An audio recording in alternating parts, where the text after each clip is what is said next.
வணக்கம். மூன் செய்திகளுக்காக ஸ்ரீதேவி. இன்றைய முதன்மை செய்திகள்.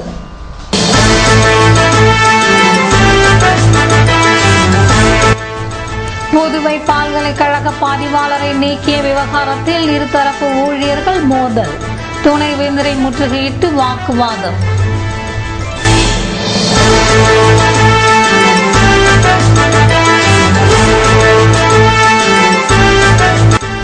பாரத ஸ்டேட் வங்கியில் இ-கார்னர் மையத்தை திறந்து வைத்தார் புதுவை முதல்வர் ரங்கசாமி. 24 மணி நேரமும் பல்வேறு வசதிகள்.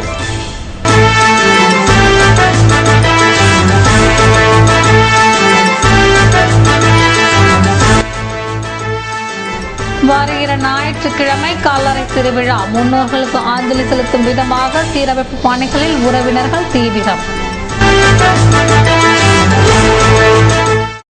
இனி விரிவான செய்திகள். புதுவை பல்கலைக்கழகத்தில் பதிவாளரை நீக்கிய சம்பவத்தினால் இருதரப்பு ஊழியர்களிடையே மோதல் ஏற்பட்டது. காலப்பட்டில் புதுச்சேரி பல்கலைக்கழகம் உள்ளது. இங்கு லோகநாதன் என்பவர் பதிவாளராக பணியாற்றி வந்தார்.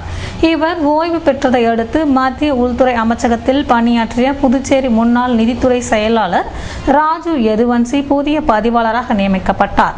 இவருக்கும் துணைவேந்தர் சந்திரா கிருஷ்ணமூர்த்திக்கும் கருத்து வேறுபாடு ஏற்பட்டது. இதனால் பல்கலைக்கழக வளர்ச்சி பணியில் தொய்வு ஏற்பட்டது. இந்நிலையில் பதிவாளர் பொறுப்பிலிருந்து ராஜு யதுவன்சியை விடுவித்து மத்திய மனிதவள அமைச்சகம் கடிதம் அனுப்பியது. தற்காலிக பதிவாளராக பேராசிரியர் பன்னீர்செல்வம் என்பவரை நியமித்து பல்கலைக்கழக நிர்வாகம் உத்தரவு பிறப்பித்திருந்தது. இது பல்கலைக்கழக ஊழியர்கள் மத்தியில் குழப்பத்தை ஏற்படுத்தியது. இதையடுத்து நேற்று காலை புதுச்சேரி பல்கலைக்கழக ஆசிரியர்கள் சங்கம், அதிகாரிகள் சங்கம், ஆசிரியர்கள் அல்லாத ஊழியர்கள் நல சங்கம், புதுச்சேரி பல்கலைக்கழக குரூப் சி டி ஊழியர்கள் நல சங்கம் ஆகியவற்றை சேர்ந்தவர்கள் துணைவேந்தரை சந்திக்க அவரது அறை முன்பு காத்திருந்தனர். அதேபோல அமைச்சகம் அல்லாத ஊழியர்கள் சங்கம், SC/ST ஊழியர்கள் நல சங்கங்களை சேர்ந்தவர்கள் தனிப்பிரிவாக குவிந்தனர். தொடர்ந்து துணைவேந்தரை சந்திக்க முயன்ற போது அவர்களிடையே மோதல் ஏற்பட்டது.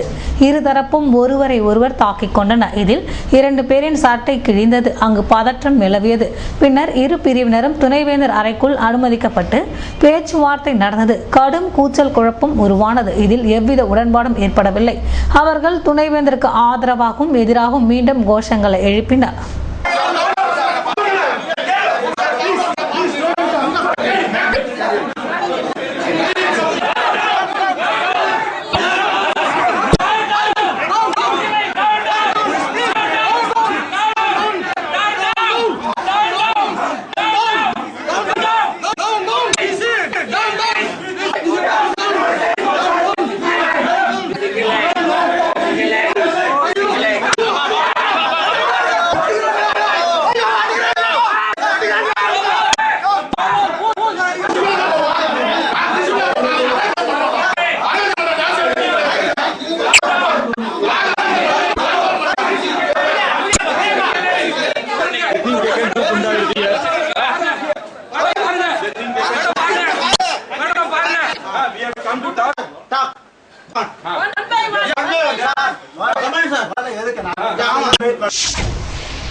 புதுவையில் பாரத ஸ்டேட் வங்கியின் இ-கார்னர் சேவையை முதல்வர் ரங்கசாமி தொடங்கி வைத்தார்.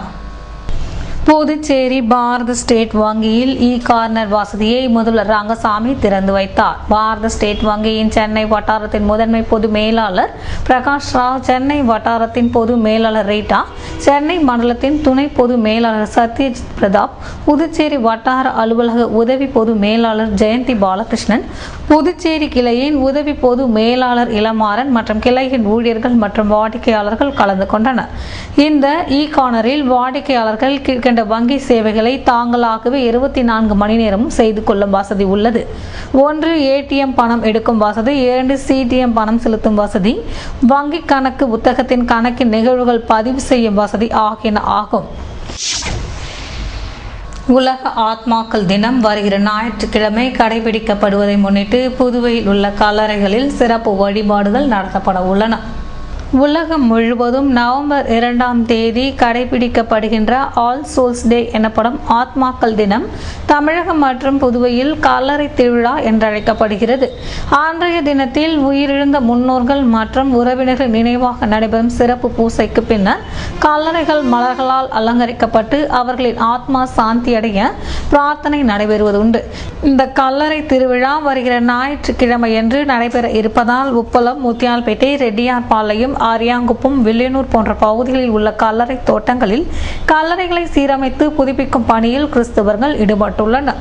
இதன் தொடர்ச்சியாக கல்லறைகளில் நடைபெறும் சிறப்பு வழிபாடுகளில் கிறிஸ்தவர்கள் தங்கள் குடும்பத்தினருடன் பங்கேற்க உள்ளனர். புதுவை அருகே உள்ள நெட்டப்பாக்கம் தொகுதியில் நலத்திட்ட உதவிகளை சட்டமன்ற உறுப்பினர் பெரியசாமி வழங்கினார். புதுவை நெட்டப்பாக்கம் தொகுதியில் மகளிர் மற்றும் குழந்தைகள் மேம்பாட்டுத்துறை சார்பில் நலத்திட்ட உதவிகள் வழங்கும் நிகழ்ச்சி நடைபெற்றது. இதில் கலந்து கொண்ட சட்டமன்ற உறுப்பினர் பெரியசாமி முதியோர் மற்றும் விதவை பெண்களுக்கு பல லட்சம் ரூபாய் மதிப்பில் நலத்திட்ட உதவிகளை வழங்கினார். அப்போது மகளிர் மற்றும் குழந்தைகள் மேம்பாட்டுத்துறை அதிகாரிகள், தொகுதி அதிமுக நிர்வாகிகள் உடனிருந்தனர். அரபிக்கடலில் உருவாகி உள்ள குறைந்த காற்றழுத்தம் காரணமாக புதுவையில் மழை நீடிக்கும் என வானிலை மையம் தெரிவித்துள்ளது. குறைந்த காற்றழுத்தம் காரணமாக கடந்த 6 தினங்களாக தமிழகம் மற்றும் புதுவையில் மழை பெய்து வருகிறது. ஆண்டுதோறும் துவங்கும் வடகிழக்கு பருவமழை அக்டோபர் மாத இறுதியில் துவங்கும் என வானிலை மையம் தெரிவித்திருந்த நிலையில் தற்போது உருவான குறைந்த காற்றழுத்த தாழ்வினால் மழை பெய்ய துவங்கியிருக்கிறது. இதனால் புதுவையின் தாழ்வான பகுதிகளில் மழைநீர் தேங்கி நிற்கிறது. குறிப்பாக ரெயின்போ நகர், வெங்கடா நகர் உள்ளிட்ட பல இடங்களில் மழைநீர் வெளியேற வழி இல்லாமல் அப்பகுதி சேரும் சகதியுமாக காட்சி அளிக்கிறது. கடந்த 6 தினங்களாக லேசாக பெய்த மழைக்கு புதுவை நகர பகுதி அல்லாடி கொண்டிருக்கும் சூழ்நிலையில் இனிவரும் காலங்களில் தொடர் மழையினால் ஏற்படும் பாதிப்பை தடுக்க பொதுப்பணித்துறை விரைவாக நடவடிக்கை எடுக்க வேண்டும் என மக்கள் கோரிக்கை விடுத்துள்ளனர். இதுபோன்ற சூழ்நிலையில் அரபிக்கடலில் உருவாகி உள்ள குறைந்த காற்றழுத்தம் காரணமாக மையம் கொண்டிருப்பதால் 2 தினங்களுக்கு கனமழை நீடிக்கும் என வானிலை மையம் தெரிவித்துள்ளது.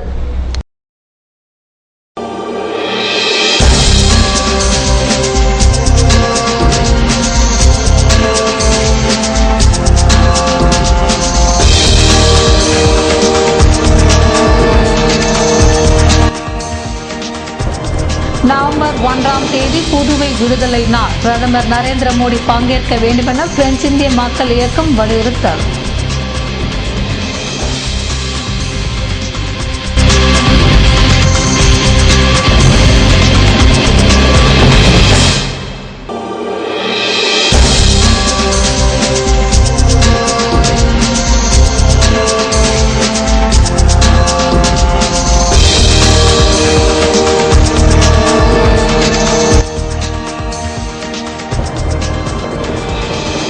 குண்டுவெடித்து 2 சிறுவர்கள் பலியான வழக்கில் குற்றம் சாட்டப்பட்டவர்கள் விடுதலை. போதுமான ஆதாரங்கள் இல்லை என தீர்ப்பு. விளம்பர இடைவெளிக்கு பிறகு.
செய்திகள் தொடர்கின்றன. புதுவை திப்பராயப்பேட்டையில் பெண்ணை தாக்கியவர் மீது நடவடிக்கை எடுக்க வலியுறுத்தி பொதுமக்கள் மறியலில் ஈடுபட்டனர்.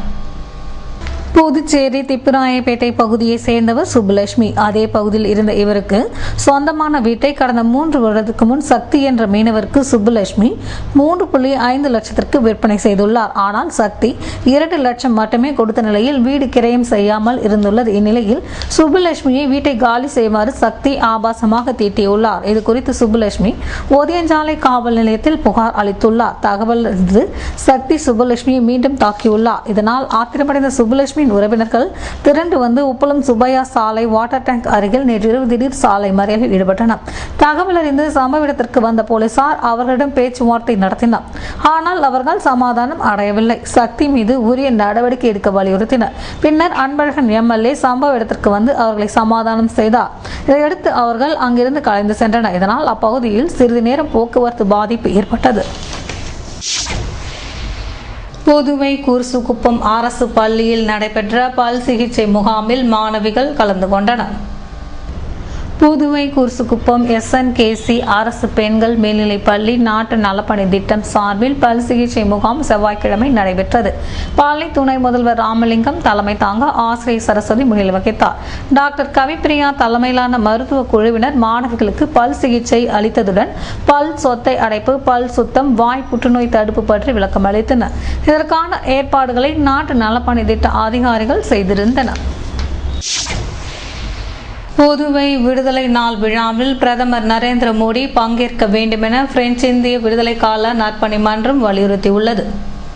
முதலமைச்சர் ரங்கசாமி தலைமையில் முதல் முறையாக 1/11/2014 நவம்பர் 1 புதுச்சேரி சுதந்திர தினம் சிறப்பிக்கப்பட்டு புதுச்சேரியை விழா கோலம் ஆகின்றன.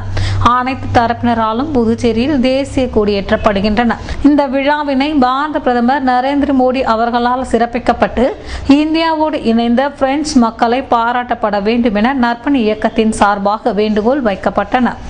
இந்த நிகழ்ச்சியில் இயக்க பொறுப்பாளர்கள் நடேசன், சிவ இளங்கோ, அரி விஜயவீரன் உள்பட திரளானோர் கலந்து கொண்டனர். புதுவையில் குண்டு வெடித்து 2 சிறுவர்கள் பலியான சம்பவத்தில் குற்றம் நிரூபிக்கப்படாததால் குற்றம் சாட்டப்பட்டவர்கள் விடுவிக்கப்பட்டனர்.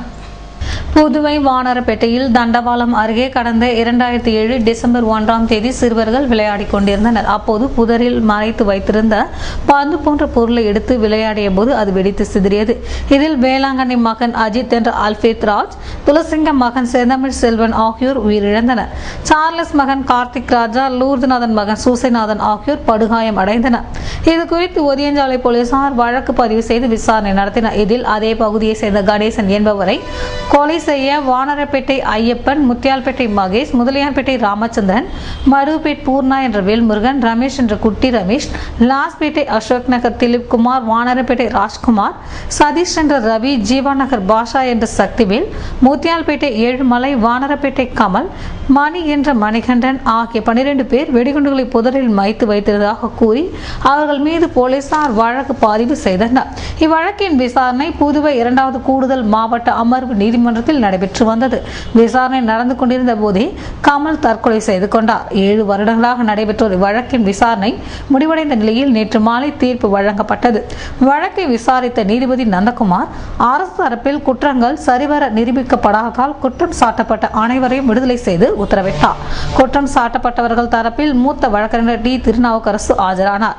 இவ்வழக்கில் அரசு தரப்பு சாட்சியங்கள் திடீரென பல்டி அடித்து பிழை சாட்சியம் அளித்தது குறிப்பிடத்தக்கது. தீர்ப்பையொட்டி நீதிமன்ற வளாகத்தில் பலத்த போலீஸ் பாதுகாப்பு போடப்பட்டிருந்தது. MRF தொழிற்சாலையில் ஊதிய மாற்றம் செய்து விடுவது என தொழிலாளர்கள் முன்னேற்ற சங்கம் முடிவெடுத்துள்ளது. டாக்டர் கலைஞர் புதுச்சேரி MRF தொழிலாளர்கள் முன்னேற்ற சங்கத்தின் நிர்வாக குழு கூட்டம் இன்று சங்கத்தின் கௌரவ தலைவர் முன்னாள் சட்டமன்ற உறுப்பினர் சிவா தலைமையில் நடைபெற்றது. தொகுதி செயலாளர் தைரியநாதன், சங்க ஆலோசகர் அன்பழகன், தோமுச செயலாளர் ஆறுமுகம் ஆகியோர் முன்னிலை வகித்தனர். சங்க தலைவர் கண்ணன், பொது செயலாளர் மகாதேவன், பொருளாளர் ரவிச்சந்திரன், அண்ணா, முருகவேல், ஐயனார், பாண்டியன் மற்றும் நிர்வாகிகள் கலந்து கொண்டனர். கூட்டத்தில் ஏறி வரும் விலைவாசிகளை கணக்கில் கொண்டு புதுச்சேரி மாநிலத்தில் உள்ள பொதுத்துறை நிறுவனங்களில் MRF தொழிலாளர்களுக்கு மிக உயர்வான ஊதிய மாற்றம் பெற்றுத் தருவது, அவ்வாறே MRF தொழிலாளரின் கடின உழைப்பினால் நிர்வாகம் நல்ல லாபத்தில் நடைபெறும் கணக்கில் கொண்டு இந்த ஆண்டு 20% போனஸ் வழங்கிட வேண்டும், போனஸுக்கான உச்சவரம்பை நீக்கிட வேண்டும், விபத்து காப்பீடு திட்டம் உருவாக்கப்பட வேண்டும், தொழிலாளர்களின் உரிமைகளையும் வேலை பாதுகாப்பையும் உறுதிப்படுத்துதல் மற்றும் பல தீர்மானங்கள் நிறைவேற்றப்பட்டன.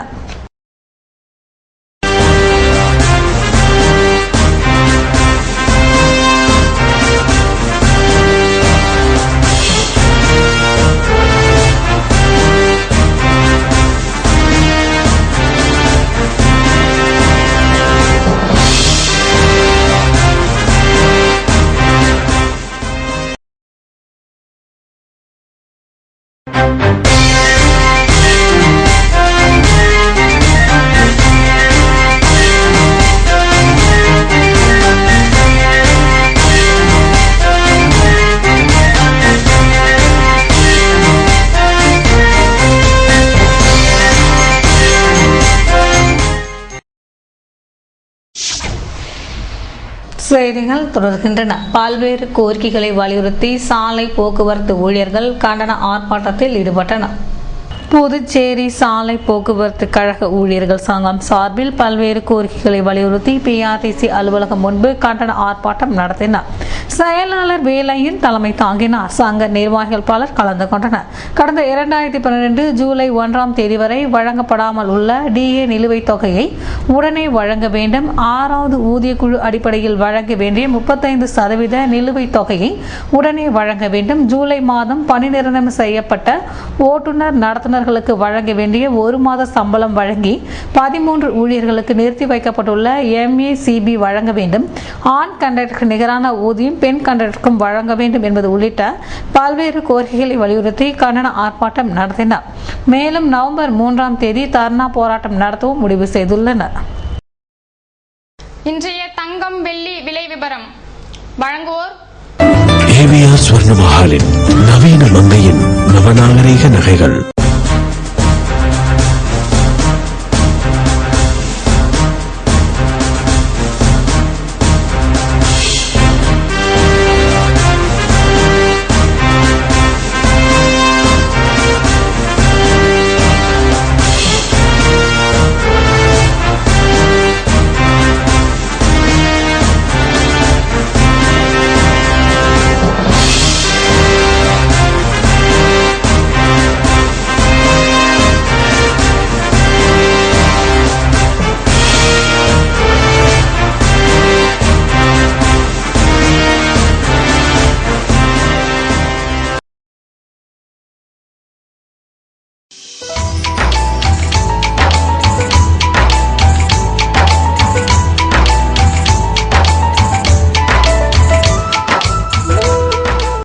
புதுவையில் இன்றைய வெப்பநிலை அதிகபட்சமாக 29 டிகிரி செல்சியஸாக பதிவானது.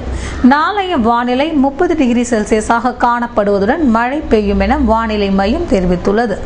புதுவை கடற்கரையில் இருந்து சுமார் 50 கிலோமீட்டர் தூரம் வரை இன்று 3 அடியாக காணப்பட்ட கடல் அலை உயரம் நாளை 2 அடியாக காணப்படும் என்றும், தென்மேற்கு திசையிலிருந்து 21 கிலோமீட்டர் வேகத்தில் காற்று வீசும் என்று சென்னை வானிலை மையம் தெரிவித்துள்ளது.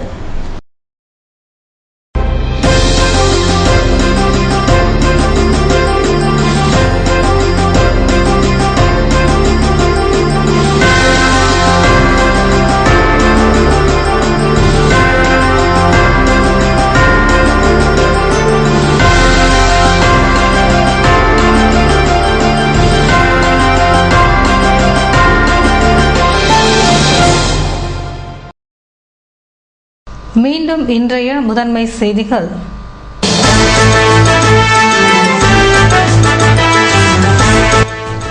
புதுவை பல்கலைக்கழக பதிவாளரை நீக்கிய விவகாரத்தில் இருதரப்பு ஊழியர்கள் மோதல், துணைவேந்தரை முற்றுகையிட்டு வாக்குவாதம்.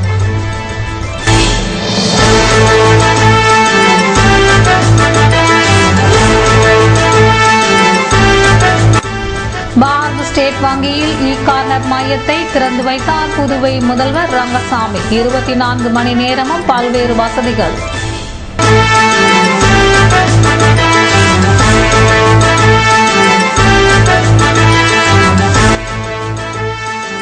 வருகிற ஞாயிற்றுக்கிழமை கல்லறை திருவிழா, முன்னோர்களுக்கு அஞ்சலி செலுத்தும் விதமாக சீரமைப்பு பணிகளில் உறவினர்கள் தீவிரம். இத்துடன் செய்திகள் நிறைவடைந்தன. வணக்கம்.